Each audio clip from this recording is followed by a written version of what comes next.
নতুন বছরকে বরণ করতে পর্যটন নগরী কক্সবাজার সমুদ্র সৈকতে লাখো পর্যটকের ঢল নেমেছে।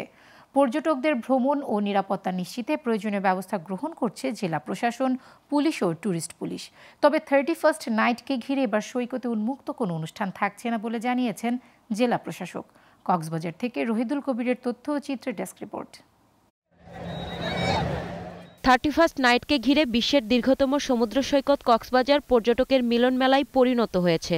ইংরেজি নতুন বছরকে বরণে বিভিন্ন হোটেলে থাকছে ইনডোর আয়োজন। তবে এবার সমুদ্র সৈকত সহ আউটডোরে কোনো আয়োজন নেই। দূর দূরান্ত থেকে আসা পর্যটকরা সমুদ্র সৈকতে পার করছেন অনাবিল আনন্দময় সময়।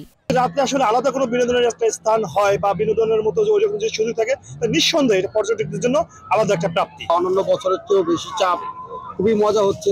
আশা করতেছি আজকে কালকে আরো লোক জনসমাগম হবে। 31st নাইটকে ঘিরে হোটেল মোটেলে রুম বুকিং হয়ে গেছে আগেই। পর্যটন কেন্দ্র সংশ্লিষ্ট ও হোটেল ব্যবসায়ীরা বলছেন, ইনডোরে পর্যটকদের জন্য থাকবে সাংস্কৃতিক সন্ধ্যা সহ জমকালো আয়োজন। 31st নাইট উপলক্ষে কক্সবাজারে প্রচুর পর্যটকের সমাগম হয়েছে। আমরা আশা করছি আমাদের রেডিয়েন্ট ফিশ ওয়ার্ল্ডেও প্রচুর পর্যটকের সমাগম হবে। আমাদের হোটেলকে নতুন আলোকে আলোকিত করেছি, সুসজ্জিত করেছি লাইটিংয়ের মাধ্যমে। আমাদের গেস্টদের জন্য রাতে আমরা একটা গালা ডিনার এর ব্যবস্থা রেখেছি, সাথে মিউজিক্যাল প্রোগ্রামও থাকবে।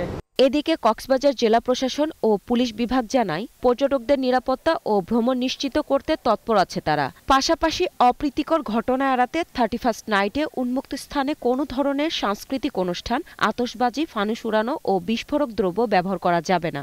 উন্মুক্ত স্থানে বা সৈকতে পটকা, আতশবাজি কিংবা ফানুস উড়ানো বা এই ধরনের কোনো বিস্ফোরক দ্রব্য নিয়ে কোনো কিছু করা যাবে না। এছাড়া আমাদের উন্মুক্ত যে স্থান, সেখানে গান বাজনা বা কোনো আয়োজন 31st নাইটকে কেন্দ্র করে করার সুযোগ নেই। 29, 30 এবং 31 তারিখ এখানে 6টি স্থানে পিকেট, 10টি চেকপোস্ট এবং স্ট্রাইকিং, হুন্ডা পেট্রোল, এরপরে আমাদের টিভি টিম, এরকম সাদা পোশাকে নজরদারি, নানা স্তরে আমাদের নিরাপত্তা পরিকল্পনা নেওয়া হয়েছে এবং কার্যক্রম শুরু হয়েছে। পুরনো বছরের গ্লানি মুছে নতুন বছরে ভালো কিছুর প্রত্যাশা সবার। Global television, news desk.